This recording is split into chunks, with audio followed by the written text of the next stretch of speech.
dekat situ. Empat perkara ni kita kena renung. Yang pertama sekali Islam, yang kedua iman, yang ketiga rezeki, yang keempat tidak bakhil. Ada keempat-empat ni sempurna dalam diri kita, insya-Allah. Itu yang orang pergi setiap tahun pergi, ada rezeki pergi, ada rezeki pergi. Tak pergi sini taja orang, alhamdulillah. Dan akhir sekali kita bersyukur pada Allah Subhanahu Wa Taala kerana kita dipilih sebagai tetamu dia. Bukan tetamu Darul Muttaqin, bukan tetamu Ustaz Saleh, bukan tetamu Ustaz Habib, bukan tetamu Ustaz Ismail, bukan. Di sini adalah tetamu Allah. Kami adalah khadam kepada tetamu Allah. Kami ni khadam je. Untuk memberi keselesaan, untuk menunjuk arah. Sebab ramai yang kali pertama. Kami bukan penyebur. Ada masalah, kami sebagai orang tengah untuk menyelesaikan masalah, untuk memberi kemudahan. Itu je kami ni. Dan sikit sebanyak apa ilmu yang kami ada, kami kongsi sebagai peringatan bersama. Kami baca kitab dekat sana, kami buat tausiah dekat sana, kami buat tazkirah dekat sana, kami buat penghayatan sirah dekat sana sebagai satu perkongsian dan tanggungjawab. Itu. Jadi yang paling penting bersyukur kita kerana dipilih sebagai tetamu Allah. Dan kami di hadapan ni lebih lagi bersyukur kerana Allah memberi peluang untuk membimbing tetamu Allah. Dan insya-Allah sedaya upaya kami akan membimbing tetamu yang kami diberi amanat oleh Allah Subhanahu Wa Taala. Insya-Allah. Dan ketiga, sumber rezeki. Kita kena renung balik sumber rezeki kita. Daripada mana yang halal ataupun syubhat ataupun haram lebih teruk. Dan kita tengok dekat sini, haram saya rasa tidak. Tengok syubhat ataupun tidak. Sebab yang halal itu jelas, yang haram itu jelas. Yang syubhat sebenar-benarnya hampir dengan haram. Yang syubhat. Jadi itu. Tiada timbul syubhat dan syak dalam rezeki kita. Kita tak ada syak, tak ada was-was, tak ada semua sekali, insya-Allah. Dan yang akhir sekali, selesai segala hutang. Ingat, hutang di sini bukan hutang duit semata-mata. Hutang jiwa kita kena selesaikan. Di sebelah rumah kita, di karya kita ada bergaduh. Selesaikan pergaduhan. Di sebelah rumah kita selalu bergurau. Akhir sekali kita jarak yang jauh. Kerana apa? Kerana terkecil hati, kerana terasa hati, kerana bawa hati, kerana makan hati, macam-macam. Maka kita harus pergi jumpa dengan mereka. Mat, aku nak ke umrah ni. Kita lama dah tak bersembang. Jadi kalau aku ada buat silap pada engkau, aku mohon ampun dan maaf. Cukup. Itu juga dikira sebagai hutang jiwa. Sebab silaturahim. Dia nak maaf, tak berani juga nak pergi jumpa. Sekarang ada satu kemudahan yang sangat mudah, iaitu WhatsApp. Assalamualaikum, Mat. Okey, insya-Allah kalau ada rezeki aku esok lusa aku akan berlepas ke Mekah. Kita dah lama tak bercakap. Sekiranya aku datangkan masalah pada engkau, aku mohon ampun dan maaf. Cakap dalam WhatsApp.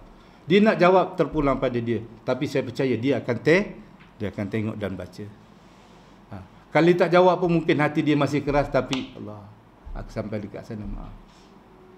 Malah lagi hutang duit, kita kena pergi jumpa. Tak mampu nak bayar, kita disponsor oleh anak. Hutang ada lagi dengan CPA sebelah tu. Orang sebelah kampung kita ada lagi hutang dengan dia. Karya kita ada lagi 10,000. Tak bayar lagi, tak jelas sekali lagi 10,000. Anak kita jubah nak pergi umrah ni, saya rasa nak bawa abah dengan mak sekali.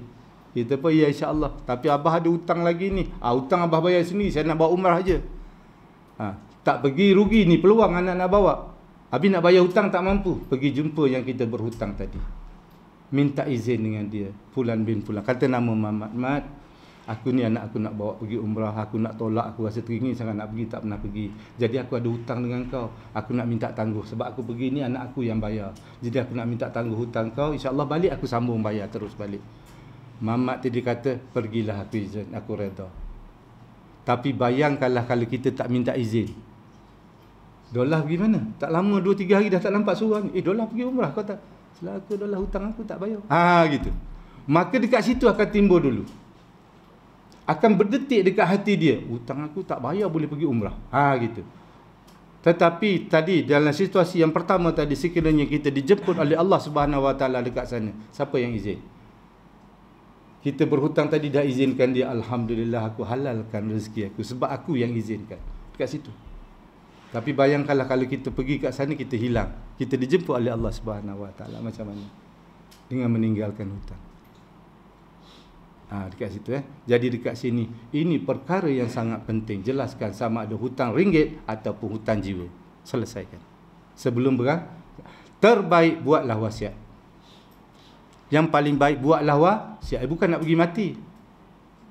Nak buat wasiat ni, tetapi sekiranya kita dijemput, buatlah wasiat sebelum pergi, insya-Allah. Okey, ni pengenalan ni adalah mukadimah dan kita akan selitkan balik dalam semua siri, kita akan selitkan satu persatu sikit-sikit kita akan selitkan. Jadi ni sepintas selalu supaya apa? Aku perlu cari benda ni, aku perlu dapatkan benda ni, aku perlu ada ni. Dan ini yang terakhir iaitu ilmu. Ini kena cari. Ilmu sangat penting. Talabal ilmu faridatun ala kulli muslimin muslimat. Menuntut ilmu itu adalah fardu kepada kaum muslimin dan muslimat. Yang pertama sekali, fahami kaifiat ibadat. Nak solat ni apa, macam mana, nak solat ni bila, nak buat ni bagaimana, nak buat ni ada kaifiat-kaifiat, ada tata cara dia. Kena fahami. Nak faham kena belajar. Carilah ilmu ini. Yang kedua, sekiranya ada ilmu ni, barulah kita boleh rancang ibadat. Selagi tak ada ilmu, selagi itu kita tak boleh rancang ibadat. Kita tak tahu nak buat apa. Tetapi dengan adanya ilmu, bila waktu buat ni, bila masa buat ni, berapa banyak nak buat ni, berapa kali nak buat ni, macam mana nak buat ni, baru kita boleh rancang ibadat tadi. Kita boleh buat jadual kita. Selama 10 hari, kita terus rancang ini. Hari ni aku kena buat ni, lepas zuhur buat ni, lepas asar buat ni, malam buat ni. Dan kita terus rancang. Maka dekat sana, kita tak ada apa pun kita nak buat yang lalai, yang melaraikan diri kita, yang melalaikan diri kita. Kita buat apa yang kita nak buat, apa kemampuan kita. Tapi jangan dekat sini kita tak buat, sampai sana nak buat, maka tak akan terbuat. Tapi kalau nak buat, kena rehearsal kat sini dulu, kena ghalibkan diri kat sini dulu, kena rutinkan kat sini dulu. Macam mana? Rutinkan bangun malam, rutinkan mengaji, rutinkan zikir, rutinkan buat apa yang kita nak buat dekat sana. Tapi kalau tangguh, kita dah rancang ibadat, bila nak buat? Tunggu pergi Mekah. Berapa lama? Sebulan lagi. Sampai dekat Mekah baru balik jadual yang kita rancang tadi. Maka takkan terbuat. Sebab kita takkan mampu. Allah bisa tegal biasa. Jadi kalau kita dah rancang sini, kita dah ghalibkan diri kita dah lazimkan diri kita dekat sini, insya-Allah sampai dekat sana automatik terbuat. Jadi kalau tak buat rasa tak sedap. Rutinkan diri kita sini. Bila berangkat? Bulan 12 kan? Ada berapa bulan lagi? Maka 2 bulan dekat sini, rutinkan diri kita dengan ibadat. Yang kita tahu sekarang, tak tahu cari sampai kita tahu. Yang dah tahu, rutinkan. Tahu solat duha, tahu kan? Rutinkan duha. Tahu solat witir, rutinkan witir. Tahu ba'diyah qabliyah, rutinkan. Tahu ngaji, rutinkan ngaji. Bila masa nak ngaji? Maka dekat ini kali kita ambil, okey, lepas asar saja aku nak ngaji.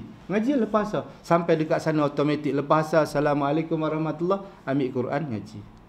Automatik. Jangan sampai dekat sana, apa nak buat Apa nak buat? Tengok orang buat, buat apa ni? Buat apa ni kita tak tahu. Maka rugi yang serugi-rugi. Inilah rancangan ibadat. Dan dekat satu akhir sekali, bahan rujukan ibadat kena ada. Bawalah kitab yang kita bekalkan untuk tengok, tapi bukan untuk kita amal. Asal nak ibadat saja tengok kitab, asal nak ibadat tengok kitab, tak nak lagi. Tawaf tak nak tengok kitab. Tawaf tak nak tengok kitab. Jemaah Darul Muttaqin tawaf, saya katakan tak nak tengok kitab. Seorang pun tak nak tengok kitab. Sebab kita tak nak ada hijab antara kita dengan Allah. Jadi kitab tadi sebagai rujukan. Aku nak begini, ni kalau nak buat umrah sunat macam ni. Dah cukup tutup buku. Kita hanya nak mengesahkan saja. Sebab kita dah belajar dekat sini. Tadi kita tak mampu nak ingat semuanya, tapi kita nak tengok, ini betul lah ustaz kata macam ni. Dah. Kita pun terus pergi ibadat. Tutup buku, masuk dalam beg, pergi ibadat tawaf. 1, 2, 3, 4 sampai selesai. Hanya sebagai bahan rujukan sahaja, bukan bahan pembantu untuk masa kita nak ibadat tu. Ibadat kita dengan Allah Subhanahu Wa Taala. Jelas? InsyaAllah. Saya rasa itu sahaja mukaddimah.